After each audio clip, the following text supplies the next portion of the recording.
Boa tarde, família. Começando aqui mais um podcast. Hoje temos dois convidados especialistas no assunto sobre o dadaísmo, a Ana Flávia e o Murilo. Boa tarde, tudo bem? Muito obrigado aí. Boa tarde a todos, família. Queria perguntar sobre a origem do dadaísmo. Começou na Europa, né? Não, foi isso mesmo. Começou lá na Europa, quando vários artistas da época eles resolveram se juntar e criar o chamado de Cabaré Voltaire, que era um lugar onde eles iam para discutir e fazer manifestações políticas e artísticas. Aí eles usavam isso para protestar contra tudo que estava acontecendo naquela época, que foi lá no século XX, né? Aproveitando tudo que a Ana falou, vocês poderiam explicar um pouco mais do contexto histórico, como funcionavam as coisas naquela época? Bom, o contexto histórico é assim, como no começo do século XX estava acontecendo a Primeira Guerra Mundial. Então foi um meio de protesto contra todas as ideias que estavam acontecendo. Inclusive, por exemplo, o nome dadaísmo vem de uma palavra que é sem sentido, que expressa a rejeição e a negação às ideias da época. E no Brasil, como isso chegou pra gente? De qual forma chegou? Bom, no Brasil chegou um pouco mais tarde, em 1920. Teve um impacto bem menor do que na Europa também, que veio no Brasil como alguns autores brasileiros viram as obras, tiveram contato com as obras europeias e se inspiraram. Então eles gostaram dessa ideia e trouxeram para o Brasil também. Porque antigamente era muito comum as pessoas aqui da uma classe mais alta, né, do Brasil, eles iam para a Europa para poder estudar. Então lá eles tiveram contato, né, com esse movimento todo que estava acontecendo lá e eles acabaram trazendo isso para o Brasil. Artistas como a Tarsila do Amaral, Oswald de Andrade. Só que esse movimento nem durou tanto assim no Brasil, porque eles se inspiraram, já que eles queriam romper esse laço, esse vínculo que eles tinham com a Europa, eles queriam fazer uma coisa mais brasileira. Mas acabou que durou bem pouquinho, porque logo em 1922 eles fizeram a Semana de Arte Moderna e já iniciou outro período aqui no Brasil. Faz sentido porque nunca é falado sobre o dadaísmo no Brasil. É isso mesmo. Aproveitando tudo que vocês já falaram, vocês podiam explicar um pouco sobre as características do dadaísmo pra gente? Bom, como eu já falei, por ser uma época de protesto, as obras não faziam sentido. Eles buscavam isso nas obras. Elas não tinham que ter um sentido direto. Eles buscavam meios que não fossem tradicionais para fazer as obras. Ou seja, eles valorizavam a espontaneidade e do jeito que ficasse, ia servir como um protesto. Eles não procuravam muita simetria ou harmonia entre as palavras, sabe? Eles só colocavam tudo lá e deixavam do jeito que desse. E no Brasil já foi um pouco diferente, né? Porque como eu tinha falado já, eles queriam romper esse laço que eles tinham com a Europa.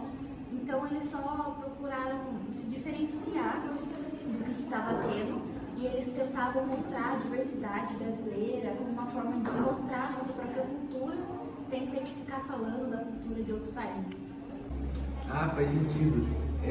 Por isso tem aquelas obras dadaístas que não tem muito sentido, então isso se mostra na literatura também. Exatamente. Eu queria perguntar agora sobre os autores, tanto no Brasil, na Europa. Como autores da Europa, a gente teve o Tristan Tzara, que é um nome meio peculiar. Ele foi um dos principais fundadores do movimento dadaísta.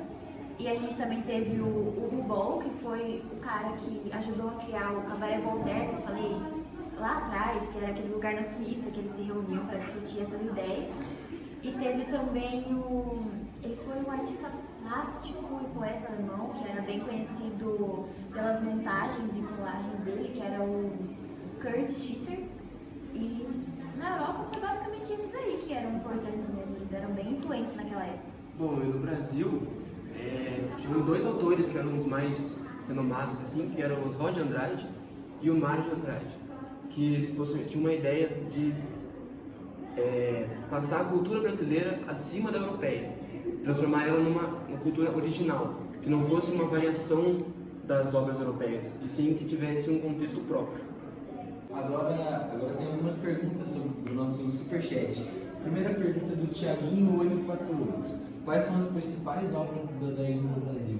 Bom, no Brasil se destaca o Manifesto do Antropófago, do Oswald de Andrade, e Pau Brasil, do Mário de Andrade, que são obras que destacam aquela ideia que eu falei antes, do Brasil ter uma cultura própria, original, e não que uma variação da Europa.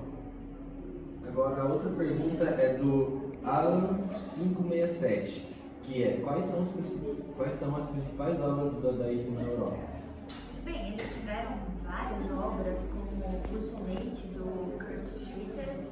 Teve também, acho que, se eu não me engano, se chama Caraway, que era um robô, que era literalmente uma junção de várias palavras sem sentido e vários sons ali no meio, e era essa obra dele, é realmente bem estranha de se olhar. Só que a mais importante de todas essas foi o Manifesto Dadaísta, né, do Tristan Tzara, que eu falei que foi um dos fundadores, porque é depois desse manifesto que começou todo esse movimento. Então a gente coloca essa como uma obra principal do dadaísmo. Bom, acho que foi isso então, né? E eu queria agradecer a presença de vocês, muito obrigado por terem vindo pelo convite.